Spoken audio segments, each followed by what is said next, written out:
CBSE 12ാം class പരീക്ഷയുടെ മൂല്യനിർണ്ണയത്തിനായുള്ള tender നടപടികളിൽ വൻ അഴിമതി നടന്നെന്ന് ലോക്സഭാ പ്രതിപക്ഷ നേതാവ് രാഹുൽ ഗാന്ധി.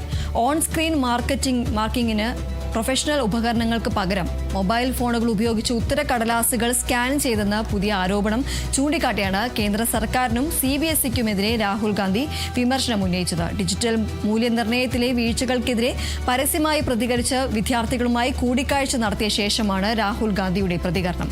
മാമ്പഴത്തെക്കുറിച്ച് പറയുന്ന പ്രധാനമന്ത്രി 18.5 ലക്ഷം കുട്ടികളുടെ ആശങ്കകളെക്കുറിച്ചൊന്നും പറയുന്നില്ലെന്ന് രാഹുൽ ഗാന്ധി ചൂണ്ടിക്കാട്ടി.